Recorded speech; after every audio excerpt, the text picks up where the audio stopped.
일과성 완전 기억 상실증, 그 중에서 특히 시간 개념, 날짜 개념 이런 것에 대한 진압력은 굉장히 떨어지는 상태가 일반적입니다. 그리고 또한 지금까지도 아직 원인이 명확하게 밝혀져 있는 것은 아니기 때문에 환자분 본인은 내가 치매로 연결이 되는 걸까? 사실 제가 임상에서 겪었을 때의 재발률은 굉장히 높거든요.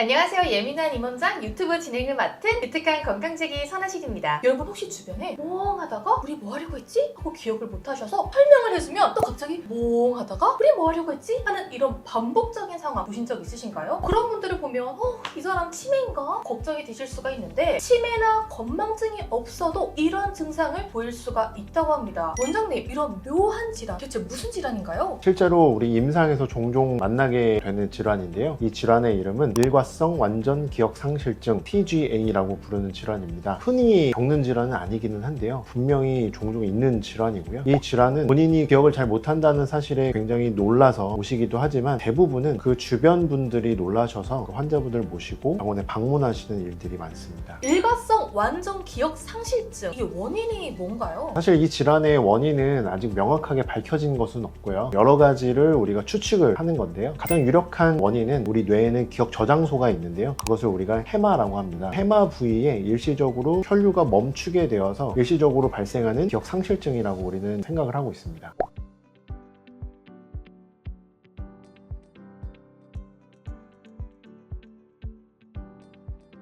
그럼 저희가 일상에서 기억을 뭔가 잊는 질병으로는 건망증 아니면 치매를 많이 떠오르게 되는데 이 기본적인 건망증과 치매와 다른 점이 있다면 어떤 게 있을까요? 워낙 많이 알려져 있긴 한데요. 건망증은 깜빡했다가도 맞다 이렇게 다시 기억해내신다면 그것은 건망증에 가깝다고 볼 수 있고요. 치매 같은 경우에는 서서히 진행되는 특징이 좀 있고요. 사실 이런 일이 발생하면 많이 걱정하시는 것이 뇌졸중이나 뇌출혈 이런 뇌 질환을 많이 걱정하시는데 그러한 질환들은 기억 상실 이외에도 다른 여러 가지 증상들이 있습니다. 그것을 우리가 신경학적 증상이라고 하는데요. 말이 어눌해지거나 팔다리에 마비가 오거나 힘이 빠지거나 어지러움을 많이 느낀다거나 이러한 신경학적 증상들이 많이 동반되는 것이 일반적인데요. 이 증상은 그거와는 완전히 다르게 기억상실증 이외에는 다른 신경학적 증상이 아예 없고요. 그리고 또한 갑자기 진행된다는 특징이 있습니다. 그리고 또 회복도 완전하게 회복이 되기 때문에 아까 그런 일이 있었어? 이런 식으로 아예 우리가 술 먹고 블랙아웃이라고 하잖아요. 필름이 끊기는 그 상황, 그것과 굉장히 흡사합니다. 제가 요즘 또 드라마를 많이 보거든요. 근데 드라마에는 꼭 기억상실증이 많이 나오더라고요. 기억상실증과의 차이점도 좀 궁금합니다. 우리가 흔히 얘기하는 기억상실증과 다른 점을 조금 더 말씀드려보면 절차 기억에는 문제가 없습니다. 그런데 우리가 드라마에서 흔히 보는 기억상실증은 내가 누군지도 모르고 여기가 어딘지도 모르고 상대방을 못 알아본다거나 이런 식으로 말하는 게 흔히 우리가 얘기하는 기억상실증이고요. 오늘 말씀드리는 일과성 완전 기억상실증은 그런 것들은 다 기억하거든요. 내가 누군지, 상대방이 누군지, 여기는 어딘지 이런 것들은 기억하는데 단지 진압력이라고 해서요. 내가 속한 우리 환경들을 기억하는 것을 진압력이라고 하는데 그 중에서 특히 시간 개념, 날짜 개념 이런 것에 대한 진압력은 굉장히 떨어지는 상태가 일반적입니다. 그러니까 지금이 낮인지 밤인지 그리고 지금이 겨울인지 여름인지 이런 것들을 인지하는 진압력은 좀 떨어진 상태 이렇게 보시면 될 것 같습니다. 근데 병원에 가서 MR을 찍고 해도 이상이 없다고 말씀을 많이 듣는다고 하는데 왜 그런 걸까요? 이런 증상이 나타나게 되면 가족들이 정말 가슴이 철렁 내려앉으면서 바로 이제 응급실을 가시게 되거든요. 그래서 이제 머리에 MRI를 촬영하시는 게 일반적인데 사실 이 증상은 뇌에 구조적인 문제가 아니기 때문에 MRI를 촬영하신다고 하셔도 특별한 이상이 발견되거나 그러지는 않습니다. 그런데 최근 들어서 많이 밝혀지는 것은 당장 그 증상이 나타났을 때 MRI를 촬영하시면 이상이 나타나지는 않는데 약 2, 3일 정도 뒤에 찍으면 해마 부위에 약간의 변화 이런 것을 볼 수 있다고 하더라고요. 그러니까 뇌에 있는 구조적인 문제가 발생하는 것은 아닌데 아까 말씀드렸던 기억 저장소라 불리는 해마 그쪽에 일시적인 혈류가 잘 공급되지 않아서 발생하는 일이라고 우리는 추측을 할 수 있습니다. 그럼 한의학적으로 이렇게 기억이 순간적으로 딱 끊기고 이런 증상들은 어떻게 설명하시나요? 우리 한의학에서는 무언가 막혔을 때에 병이 발생한다는 관점이 있어요. 무언가 막는 것을 우리가 담